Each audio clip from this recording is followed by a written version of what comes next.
Audio Jungle.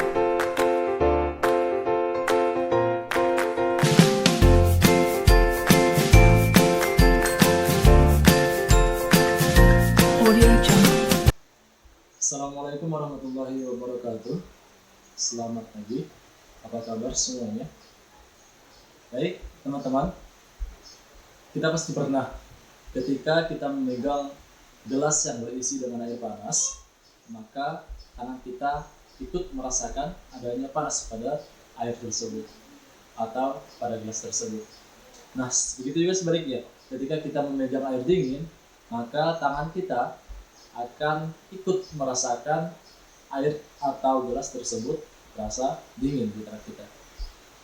Nah, teman-teman, derajat panas ataupun dinginnya suatu benda itu kita kenal dengan suhu. Nah, itulah yang akan kita bahas pada pertemuan kali ini, yaitu tentang suhu dan pemuaian. Nah, baik teman-teman, sebelumnya kita akan melakukan sebuah demonstrasi. Saya melakukan sebuah demonstrasi. Di sini saya menyiapkan alat dan bahannya. Yang pertama adalah botol kaca, kemudian sedotan yang berwarna bening. Selanjutnya adalah air biasa dan pewarna.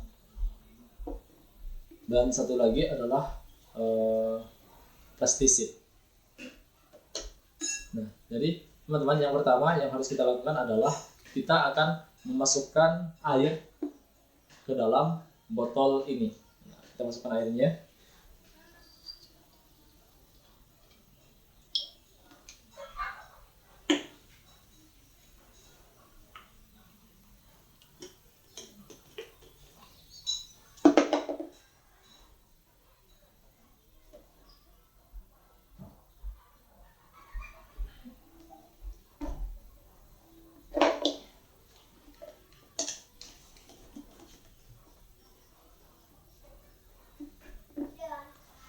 Setelah kita masukkan air sampai di sini ya, sampai penuh, kita masukkan air sampai penuh, kemudian kita akan menambahkan pewarna agar nanti ketika airnya sudah naik, maka airnya akan kelihatan. Kita tambahkan pewarna.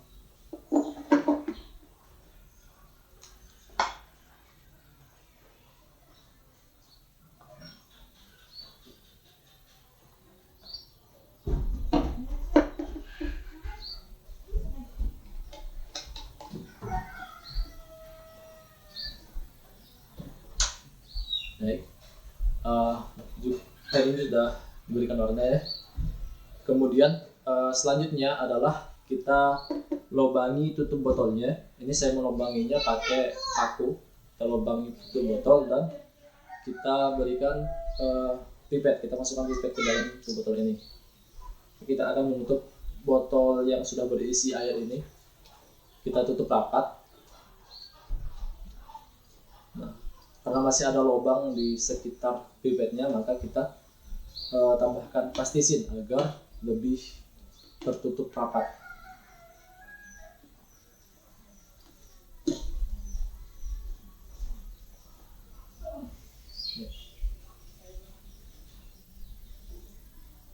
Oke, ya sudah ya.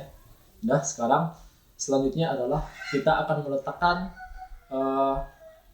botol yang sudah berisi air berwarna ini ke dalam wadah yang panas, ke dalam air panas. Nah, kita lihat apa yang akan terjadi nanti. Baik, kita akan masukkan. Baik, kita akan memasukkan botol yang sudah berisi air berwarna tadi ke dalam air panas ini.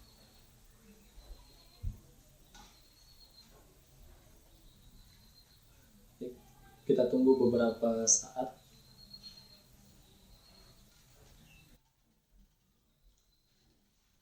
Nah, teman-teman, jadi di sini pada botol panas ini dapat kita lihat bahwa terjadi pertambahan volume. Nah, volume ini mengalir ke atas pipet tadi. Nah, ini agak kurang tinggi ya. Terjadi, artinya ada pertambahan volume pada saat botol ini diberikan dengan air panas atau kita panaskan dengan air panas ini. Seperti yang telah dijelaskan tadi, bahwa suhu merupakan derajat panas atau dinginnya suatu benda. Namun, kita tidak bisa untuk mengukur panas atau dinginnya suatu benda itu dengan tangan kita sendiri, dengan tangan kosong kita sendiri. Kita memerlukan sebuah alat. Nah, alat untuk mengukur suhu ini dinamakan dengan termometer. Termometer ini memanfaatkan sifat termometrik zat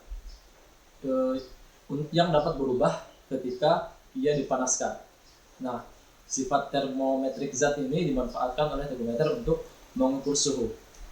Nah, pada demonstrasi tadi itu adalah sebuah termometer sederhana yang juga memanfaatkan sifat termometrik zat. Nah, teman-teman, termometer yang sering kita lihat pada kehidupan kita sehari-hari itu adalah menggunakan skala Fahrenheit, Kelvin, Reaumur, dan Celsius. Nah, skala tersebut, skala Fahrenheit, Kelvin, Reaumur, dan Celsius ini memiliki skala tertinggi dan juga memiliki skala terendahnya. Nah, untuk lebih jelasnya, silakan perhatikan gambar berikut. Nah, pada gambar ini kita dapat melihat bahwa Kelvin memiliki suhu terendah 273 dan suhu tertingginya 373. Nah, maka kita dapat menghitung delta K-nya, delta Kelvinnya itu adalah sebesar 100. Nah, sedangkan untuk Reaumur ini memiliki suhu terendah itu 0 dan suhu tertingginya adalah 80. Hingga delta R-nya diperoleh adalah 80, perbandingan antara suhu tertinggi dengan suhu terendah.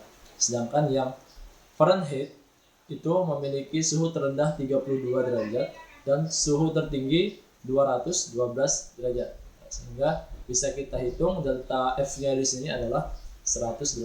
Sedangkan yang Celsius, skala Celsius ini memiliki suhu terendah itu 0 dan suhu tertingginya adalah 100 atau delta C-nya itu adalah 100. Nah, dari perbandingan perbedaan antara suhu terendah dan suhu tertingginya bisa kita lihat perbandingannya 100 untuk Kelvin, Reaumur, Fahrenheit, Celsius itu bisa kita lihat untuk Kelvin 100 banding 80 banding 180 banding 100, atau bisa kita sederhanakan 5 banding 4 banding 9 banding 5. Nah, jadi teman-teman, jika kita ingin mengkonversi suhu, maka kita harus mengetahui terlebih dahulu suhu terendahnya. Nah, misalkan ini ada dua contoh. Pada termometer yang menggunakan skala Kelvin itu harus dikurangi dulu dengan suhu terendahnya, yaitu 272. Jadi suhu yang ada, suhu yang diperlihatkan, suhu yang diketahui itu harus dikurangkan terlebih dahulu dengan suhu terendahnya, yaitu 272. Begitu juga dengan derajat Fahrenheit. Nah, untuk mencari delta F-nya maka kita harus mengkurangkan antara suhu pada skala Fahrenheit dikurangkan dengan suhu terendahnya sebelum kita mengkonversikannya ke baik itu ke skala Celsius, Kelvin, Reaumur maupun ke skala-skala yang lainnya.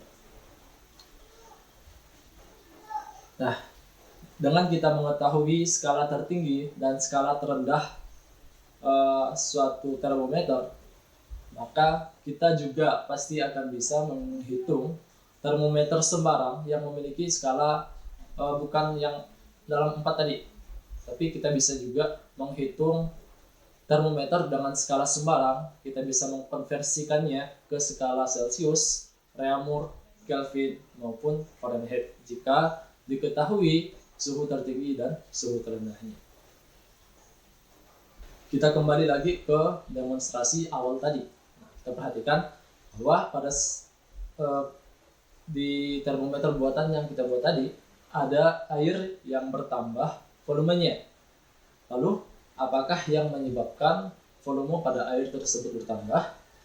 Nah, jadi volume air tersebut bertambah dikarenakan pada saat benda itu dipanaskan, maka partikel-partikel di dalam benda tersebut akan bergetar lebih kuat sehingga partikelnya akan saling menjauh.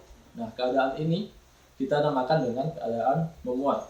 Nah, pada saat didinginkan, maka getaran-getaran partikel tersebut akan menjadi lebih lemah sehingga partikel-partikel itu akan saling mendekati. Nah, atau yang sering kita sebut dengan keadaan menyusut. Teman-teman, pemuaian itu bisa terjadi pada benda padat, cair, maupun gas. Nah, yang pertama, kita akan membahas tentang pemuaian pada zat padat. Nah, pada zat padat itu terjadi pemuaian panjang, luas, dan volume. Karena ketika suatu benda padat dipanaskan, maka benda tersebut akan memuai ke segala arah. Dengan kata lain, ukuran panjang, luas, maupun volumenya itu akan bertambah juga. Nah, teman-teman, untuk menghitung besar pertambahan panjang, kemudian pertambahan luas, maupun pertambahan volume suatu benda, kita bisa menggunakan persamaan berikut ini. Pada persamaan yang pertama, ini adalah persamaan untuk mengukur besar pertambahan panjang pada saat benda padat memuai. Nah, untuk mengukur pertambahan panjangnya, maka delta L itu sama dengan alpha dikali L0 dikali delta T. Dengan delta L ini adalah pertambahan panjang benda, kemudian alpha ini adalah koefisien muai panjangnya, L0 adalah panjang awal benda, dan delta T ini adalah perubahan suhu. Kemudian untuk yang kedua, untuk pertambahan luas benda padat tersebut, bisa kita gunakan persamaan delta A itu sama dengan beta dikali A0 dikali delta T, dengan delta A ini adalah pertambahan luasnya, kemudian beta adalah koefisien muai luas, A0 ini adalah luas pada saat keadaan pertama, dan delta T ini adalah perubahan suhunya. Kemudian yang ketiga, untuk pertambahan volumenya, kita bisa menggunakan persamaan delta V sama dengan gamma dikali V0 dikali delta T, dengan delta V di sini adalah pertambahan volumenya, kemudian gamma ini adalah koefisien muai volume, kemudian V0 adalah volume awal, dan delta T-nya adalah perubahan suhunya. Nah, itulah kenapa dalam kehidupan kita sehari-hari, teman-teman, karena terjadi pemuaian tadi, maka sering kita melihat bahwa kaca jendela itu dipasang agak renggang. Maksudnya ukuran bingkai kaca tersebut dibuat agak sedikit lebih besar daripada ukuran kaca sebenarnya. Agar apa? Agar ketika kaca tersebut terkena panas, baik itu kena panas matahari dan lain sebagainya, dan terjadi pemuaian di sana, maka kaca tersebut tidak akan pecah. Nah, selanjutnya adalah pemuaian pada zat cair. Teman-teman, sifat zat cair adalah selalu mengikuti bentuk wadahnya, sehingga zat cair hanya memiliki muai volume saja. Oleh karena itu, untuk zat cair yang diketahui selalu koefisien muai volumenya saja. Nah, pemuaian pada zat cair ini dalam kehidupan sehari-hari dapat dimanfaatkan dalam berbagai hal. Salah satunya adalah termometer, termasuk termometer yang kita buat pada saat demonstrasi tadi. Selanjutnya, yang ketiga adalah pemuaian pada gas. Nah, selain zat padat dan zat cair, gas juga mengalami yang namanya pemuaian. Pemuaian pada gas ini terjadi dalam dua proses, yaitu proses isobarik dan proses isobarik. Nah, apa sih proses isobarik itu? Proses isobarik adalah proses pemuaian pada gas pada saat tekanan tetap. Nah, dalam proses isobarik ini berlaku persamaan V V1 per T1 itu sama dengan V2 per T2, dengan V1 ini adalah volume pada keadaan pertama, V2 adalah volume akhir bendanya, kemudian T1 ini adalah suhu pada saat keadaan pertama, dan T2 ini adalah suhu pada saat keadaan kedua. Lalu yang kedua adalah proses isohorik. Nah, apa sih proses isohorik itu? Proses isohorik adalah proses pemuaian pada gas pada saat tekanan itu pada saat volume dibuat tetap. Nah, pada proses isohorik ini dapat kita tuliskan dengan P1 per T1 sama dengan P2 per T2, dengan P1 ini adalah tekanan pada saat keadaan pertama, P2 tekanan pada saat keadaan yang kedua, T1 keadaan suhu pada saat keadaan pertama, kemudian T2 adalah suhu pada saat keadaan benda yang kedua.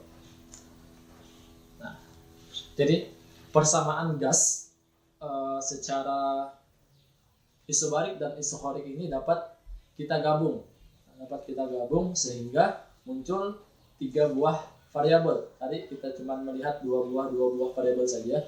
Sekarang kita gabung antara proses isobarik dan isohorik itu sehingga muncul 3 buah variabel, yaitu variabel tekanan P, kemudian variabel volume V, dan variabel suhu atau T. Nah, dari ketiga variabel ini dapat kita dapatkan sebuah persamaan benda yang dapat kita tuliskan sebagai berikut, yaitu P1 V1 per T1 sama dengan P2 V2 per T2. Dengan tadi P1 V1 T1 ini adalah keadaan tekanan, volume, dan suhu pada saat keadaan benda pertama, dan P2 V2 T2 ini adalah tekanan, volume, dan suhu pada saat keadaan yang kedua. Jadi demikianlah sedikit penjelasan tentang pemuaian. Jadi nanti teman-teman silahkan didiskusikan, teman-teman bisa mendiskusikan dengan temannya bagaimana penerapan pemuaian baik itu pada benda, pada zat padat, cair maupun gas pada kehidupan kita sehari-hari. Jadi demikian pertemuan kita pada hari ini. Kurang lebihnya saya mohon maaf. Terima kasih atas segala perhatiannya. Di pertemuan selanjutnya kita akan membahas tentang kalor dan perubahan wujud benda. Nah, silahkan dipelajari sebelum pertemuan kita selanjutnya. Saya akhiri. Assalamualaikum warahmatullahi wabarakatuh.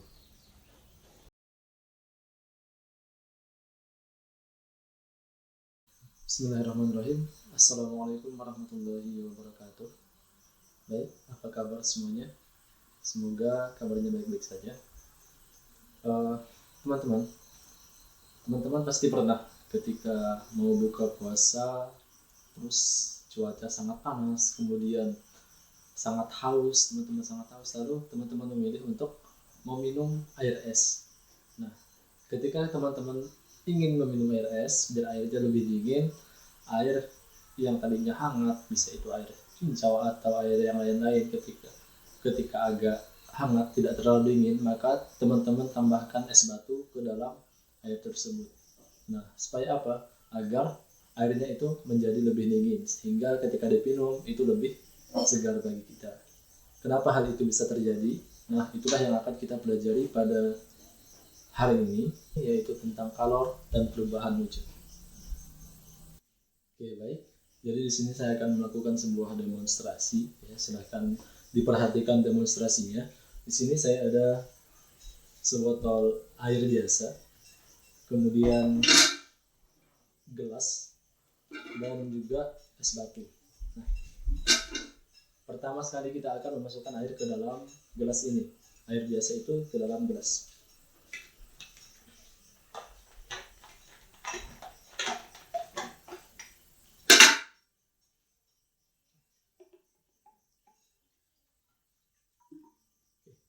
Jadi ketika kita rasakan airnya, ini tidak terlalu dingin. Nah, bagaimana sih cara kita membuat agar air ini menjadi lebih dingin? Nah, maka kita akan menambahkan es batu ke dalamnya. Oke, kita tambahkan es batu ke dalam air ini.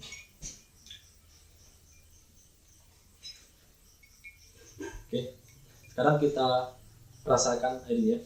Maka airnya akan lebih dingin daripada biasanya. Nah, apa sih yang membuat air ini bisa dingin? Nah, dari demonstrasi tadi sudah dapat kita lihat bahwa terjadi penurunan suhu antara air sebelum diberikan dengan es batu dengan air yang setelah dimasukkan es batu ke dalam gelas tersebut. Nah, teman-teman, kenapa sih suhu airnya bisa berubah? Tadi itu ya, penurunan suhu pada air tersebut ini berubah menjadi lebih dingin daripada yang sebelum ditambahkan es batu. Itu dikarenakan adanya perpindahan kalor dari satu benda ke benda yang lainnya. Nah, apa sih itu kalor? Kalor merupakan energi yang ditransfer dari satu benda ke benda lain karena perbedaan suhunya, karena ada beda suhu antara kedua benda tersebut. Lalu energi kalor tersebut mengalir dari dari benda yang bersuhu tinggi menuju benda yang bersuhu rendah. Nah, adanya perpindahan energi inilah yang dapat mengakibatkan suhu pada air tersebut berubah. Nah, ketika terdapat dua buah benda atau lebih yang suhunya berbeda kemudian saling bersentuhan, maka benda yang bersuhu tinggi akan kehilangan sebagian kalornya yang diberikan kepada benda yang bersuhu rendah sampai kedua benda mencapai suhu yang sama. Nah, artinya di sini tercapai keseimbangan termodinamika. Nah, ketika energi panas ditambahkan pada suatu zat, maka biasanya suhu zat tersebut akan naik. Nah, kemudian jumlah kalor yang dibutuhkan untuk menaikkan suhu itu adalah sebanding dengan perubahan suhu dan massa dari zat tersebut. Nah, secara matematis bisa juga kita tuliskan sebagai, jadi Q sama dengan C besar delta T, atau bisa juga kita tuliskan dengan Q M dikali C kecil dikali dengan delta T, dengan C besar di sini adalah kapasitas kalor, yaitu energi panas yang dibutuhkan oleh suatu zat untuk menaikkan zat tersebut sebesar 1 derajat Celcius. Nah, sedangkan yang C kecil di sini adalah kalorigenis, yaitu kapasitas kalor, atau C besar kapasitas kalor per satuan masanya. Nah, jadi dari demonstrasi yang telah saya lakukan tadi dapat kita simpulkan bahwa ketika dua buah zat yang berbeda suhunya itu saling bersentuhan, maka kalor yang dilepaskan oleh air panas tadi atau Q lepasnya akan sama besarnya dengan kalor yang diterima oleh air dingin atau Q terima. Nah, bisa tuliskan dengan Q lepas sama dengan Q terima. Nah, hukum ini dinamakan dengan asas Black. Kita kembali ke demonstrasi awal tadi. Nah, di demonstrasi awal tadi sebenarnya ada dua buah kejadian ya. Selain dengan penurunan suhu air tersebut, ada lagi yang bisa kita amati dari sini. Apakah itu? Nah, itu adalah es batu yang tadi kita masukkan ke dalam air ini. Itu berubah wujudnya dari padat menjadi cair. Nah, apa sih yang menyebabkan es batu tersebut berubah dari bentuk padatnya menjadi cair ini? Nah, jadi ketika es tadi diberikan sebuah kalor, nah, maka beberapa saat kemudian es ini akan berubah wujudnya dari padat menjadi cair, atau yang lebih kita kenal dengan proses mencair. Nah, selain mencair, masih ada beberapa perubahan wujud zat lain yang disebabkan oleh kalor tersebut. Nah, apa saja perubahannya? Nah, jadi untuk lebih jelasnya silahkan diperhatikan tabel berikut ini. Silahkan diperhatikan bagannya. Jadi di sini ada beberapa bentuk perubahan, ya. Yang pertama adalah dari padat menjadi cair, maka itu dinamakan dengan mencair. Nah, mencair ini adalah proses perubahan dari bentuk padat menjadi cair dikarenakan adanya kalor tadi. Sedangkan kebalikannya, perubahan dari cair menjadi padat itu dinamakan dengan membeku. Nah, kemudian di sini dari cair menjadi gas itu dinamakan dengan menguap. Kemudian dari gas, kebalikan tadi, dari gas menjadi cair itu dinamakan dengan mengembun. Kemudian selanjutnya adalah dari padat menjadi gas itu dinamakan dengan menyublim, ya. Ini dari padat langsung menjadi gas tanpa proses perubahan menjadi cair dulu, langsung menjadi gas, ini dinamakan dengan menyublim. Sedangkan kebalikannya, dari gas langsung menjadi padat, ini dinamakan dengan deposisi. Nah, jadi dari keenam perubahan wujud tadi, yang pertama itu adalah mencair. Nah, mencair atau melebur itu suatu benda bisa mencair itu juga memerlukan kalor walaupun tidak terjadi kenaikan suhunya. Nah, di dalam proses mencair itu ada yang dinamakan dengan titik lebur atau suhu pada saat suatu zat berubah dari padat menjadi cair, itu dinamakan dengan titik lebur. Sedangkan untuk persamaan dari kalor yang dibutuhkan untuk satu zat itu bisa mencair adalah Q sama dengan M dikali LF. Dengan LF ini adalah kalor lebur. Kalor lebur itu sendiri adalah kalor yang dibutuhkan oleh suatu zat untuk mencair sebanyak 1 kg zat tersebut. Kemudian yang di bawahnya ini adalah proses menguap atau mengembun. Nah, di sini juga sama, Q sama dengan M dikali LV. Nah, LV di sini adalah kalor uap atau kalor didih. Nah, kalor uap atau kalor didih ini adalah kalor yang dibutuhkan oleh suatu benda sebesar 1 kg untuk berubah dari bentuk cair menjadi bentuk uap. Jadi persamaannya adalah Q sama dengan M dikali LV. Nah, sedangkan untuk membeku dan mengembun tadi itu sama juga.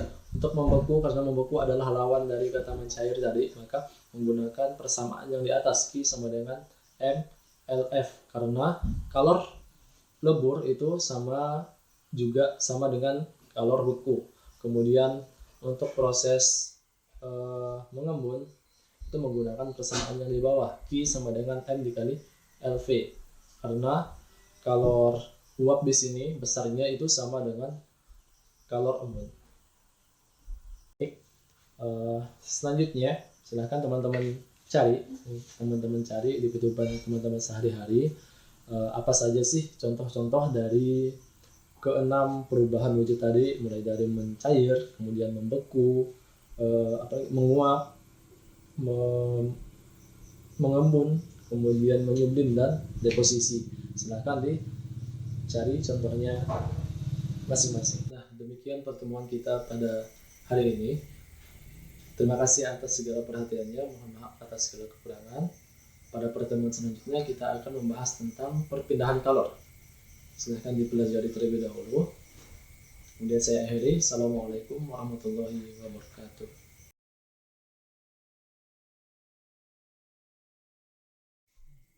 Bismillahirrahmanirrahim. Assalamualaikum warahmatullahi wabarakatuh. Apa kabar semuanya? Mudah-mudahan pada pertemuan kali ini semua tetap baik-baik saja. Baik, teman-teman pasti pernah ketika memegang sebuah gelas yang berisi air panas, kemudian dimasukkan sebuah sendok ke dalamnya, maka ujung sendok ini lama-kelamaan akan ikut panas. Nah, Padahal yang ujung ini tidak langsung masuk ke dalam gelas yang berisi air panas tadi. Nah, mengapa sih hal itu bisa terjadi? Nah, inilah yang akan kita pelajari pada pertemuan hari ini, yaitu tentang perpindahan kalor. Oke, baik. Di sini saya akan melakukan sebuah demonstrasi. Nah, ini adalah gelas yang berisi dengan air panas, ya. Baik, gelas yang berisi air panas. Nah, baik. Oke. Pada gelas yang berisi air panas ini, ketika gelas ini agak lama ya, ketika kita pegang ujung sendok yang tidak langsung bersentuhan dengan air panasnya, maka ujung sendok ini akan ikut panas. Nah, itu mengapa hal itu bisa terjadi. Nah, kemudian selanjutnya adalah ketika telapak tangan saya ini saya letakkan di atas sini, maka tidak menyentuh apa-apa, tidak menyentuh bagian gelas dan lain-lain, maka tangan saya akan ikutan panas. Nah, mengapa sih hal itu bisa terjadi? Kemudian satu lagi, ketika saya letakkan tangan saya di sini tidak bersentuhan langsung, maka tangan saya pun terasa hangat juga, padahal tidak langsung menyentuh gelas yang berisi air panas ini. Nah, kenapa sih hal itu? Ketiga hal tersebut bisa terjadi. Nah, jadi teman-teman, jika suatu benda yang panas, suatu zat yang panas, kita sentuhkan kepada benda yang lain yang lebih dingin, maka lama-kelamaan suhu benda yang dingin tersebut akan ikut-ikutan panas. Kenapa hal tersebut bisa terjadi? Hal tersebut bisa terjadi karena adanya perpindahan kalor.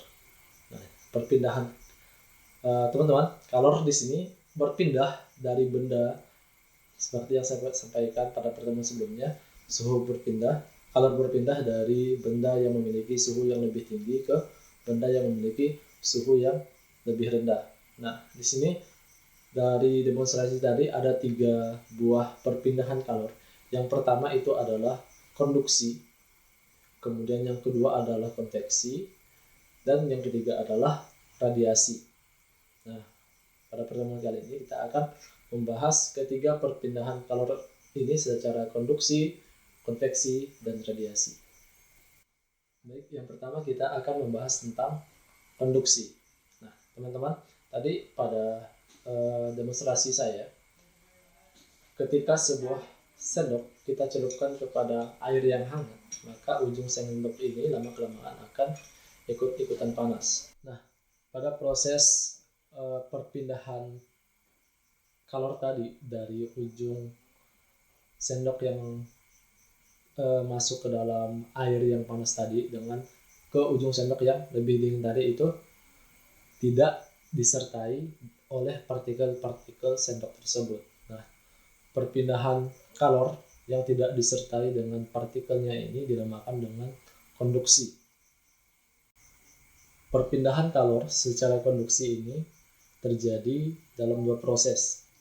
Yang pertama itu adalah karena pemanasan pada suatu ujung zat, atau yang sendok tadi, pemanasan pada satu ujung zat itu menyebabkan partikel-partikel pada ujung zat tersebut bergetar lebih cepat dan suhunya akan naik, atau energi kinetiknya itu bertambah. Nah, partikel-partikel yang energi kinetiknya ini lebih besar memberikan sebagian energi kinetiknya kepada partikel-partikel tetangganya, sehingga partikel-partikel ini menjadi lebih besar juga. Nah, kemudian partikel-partikel ini akan bertumbukan lagi dengan partikel tetangganya, sehingga memberikan sebagian energi kinetiknya ke partikel tetangganya lagi, sehingga suhunya pun akan naik. Nah, begitu seterusnya sampai ke ujung zat tersebut. Maka itulah yang menyebabkan ketika suatu zat atau sendok tadi dipanaskan ujungnya, maka ujung yang lain itu akan ikut panas karena adanya gerakan-gerakan atau getaran-getaran partikel tersebut. Selanjutnya adalah perpindahan kalor secara konduksi yang terjadi dalam logam. Nah, ini kalor dipindahkan melalui elektron-elektron bebas yang terdapat dalam struktur atom. Nah, elektron-elektron bebas itu adalah elektron yang dengan mudah dapat berpindah dari satu atom ke atom lainnya. Nah, di tempat yang dipanaskan, maka elektron-elektron tersebut energinya akan bertambah besar. Nah, kalor dalam logam ini berpindah lebih cepat. Nah, oleh sebab itu, logam itu termasuk dengan konduktor yang sangat baik. Nah, kemudian berdasarkan kemampuan menghantarkan panas atau kalor, zat itu dibagi menjadi dua. Yang pertama adalah konduktor, kemudian yang kedua adalah isolator. Nah, konduktor di sini adalah zat yang mudah menghantarkan panas, sedangkan isolator adalah zat yang sukar untuk menghantarkan panas. Nah, biasanya konduktor ini kita dapati dalam logam, besi, dan sebagainya. Kemudian isolator itu bisa pada kayu, plastik, dan lain-lain yang digunakan biasanya dalam panci. Kalau gagang panci itu terbuat dari plastik atau bahan-bahan isolator, sedangkan untuk pancinya sendiri, wadahnya itu sendiri itu terbuat dari logam. Itu untuk memudahkan terjadinya panas. Nah, jadi faktor-faktor yang mempengaruhi laju kalor secara konduksi itu, yang pertama adalah perbedaan suhunya, kemudian yang kedua adalah ketebalan benda atau zatnya, yang ketiga adalah luas permukaannya, dan yang terakhir adalah konduktivitas thermal zat tersebut. Nah, secara matematis dapat kita tuliskan dengan untuk banyak kalor yang diperlukan, Q per T itu sama dengan K atau konduktivitas thermal dikalikan dengan A, luas permukaan, dikali perubahan suhu delta T per L. Ini adalah ketebalan benda tersebut. Oke, baik, yang selanjutnya adalah perpindahan kalor secara konveksi. Nah, pada demonstrasi tadi, ketika saya letakkan telapak tangan saya di atas sebuah gelas itu, maka kelamaan tangan saya juga akan ikut-ikutan panas. Nah, ini terjadi karena fluida itu memuai. Udara tersebut memuai sehingga massa jenisnya itu lebih kecil. Nah, udara dengan massa jenis yang lebih kecil ini akan naik, lalu tempatnya itu akan digantikan oleh udara yang lebih dingin dari udara yang tadi. Begitu juga seterusnya, setelah itu panas maka dia akan naik, dan yang lebih dingin itu akan menggantikan posisinya. Nah, perpindahan kalor dari satu fluida ke fluida yang lainnya dikarenakan oleh pergerakan fluida itu sendiri, itu dinamakan dengan perpindahan kalor secara konveksi. Bagian fluida yang menerima kalor tadi atau yang dipanasi itu akan memuai sehingga massa jenisnya itu akan lebih kecil, sehingga ia akan bergerak naik ke atas. Kemudian tempatnya yang di bawah tadi itu akan digantikan oleh fluida yang lebih dingin yang jatuh ke bawah karena massa jenisnya itu lebih besar. Nah, peristiwa ini mirip dengan mengapungnya suatu benda karena massa jenis benda tersebut lebih kecil daripada massa jenis zat cair. Perpindahan kalor secara konveksi itu sendiri itu biasa sering dimanfaatkan oleh masyarakat, khususnya nelayan itu untuk pergi ke laut. Nah, nelayan ketika pergi ke laut itu memanfaatkan yang namanya angin laut dan angin darat. Nah, angin laut itu terjadi karena pada siang hari tanah itu akan lebih cepat panas, sehingga massa jenis udara di darat itu akan lebih besar, sehingga udara tersebut akan naik, lalu posisinya akan digantikan oleh udara dari laut. sehingga terjadilah yang namanya angin laut. Kemudian angin darat itu terjadi karena ketika malam hari udara di tanah itu lebih cepat dingin sehingga massa jenisnya lebih besar. Maka sedangkan yang di laut itu agak lama mendinginnya sehingga massa jenisnya itu lebih kecil, sehingga dari udara yang dari darat tadi akan menggantikan posisi udara yang ada di laut sehingga terjadilah yang namanya angin darat. Kemudian laju kalor atau Q per T itu adalah ketika sebuah benda panas memindahkan kalor ke fluida sekitarnya secara konveksi, itu besarnya sebanding dengan luas permukaan benda yang bersentuhan dengan fluida dan perbedaan suhu antara benda dan fluida. Nah, secara matematis dapat dituliskan sebagai berikut: Q per T sama dengan H A delta T. Dengan Q per T ini adalah laju konveksinya, kemudian H adalah koefisien konveksi yang nilainya itu bergantung pada bentuk dan kedudukan permukaan, kemudian A ini adalah luas permukaan yang bersentuhan dengan fluida, kemudian yang delta T ini adalah perbedaan suhu antara benda dengan fluida. Baik, selanjutnya adalah perpindahan kalor secara radiasi. Nah, salah satu contoh perpindahan kalor secara radiasi itu adalah kalor yang dari matahari dapat sampai ke bumi. Nah, kalor dari matahari dapat sampai ke bumi itu tanpa adanya zat perantara atau medium. Nah, perpindahan kalor tanpa zat perantara atau medium ini dinamakan dengan perpindahan kalor secara radiasi.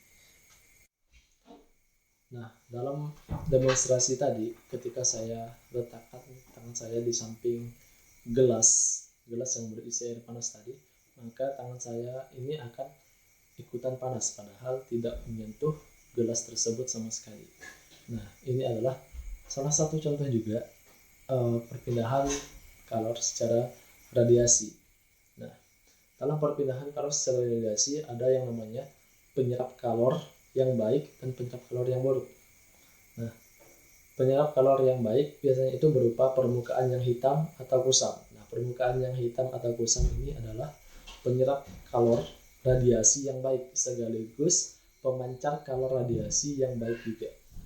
Kemudian sedangkan yang permukaan yang putih dan mengkilap itu adalah penyerap kalor radiasi yang buruk. Nah, sekaligus juga pemancar kalor yang buruk juga. Nah, jika diinginkan agar kalor yang merambat secara radiasi itu berkurang, maka permukaan atau dinding benda harus dilapisi dengan suatu bahan agar mengkilap, misalkan dilapisi dengan perak dan sebagainya. Lalu apa saja sih faktor-faktor yang mempengaruhi laju kalor secara radiasi?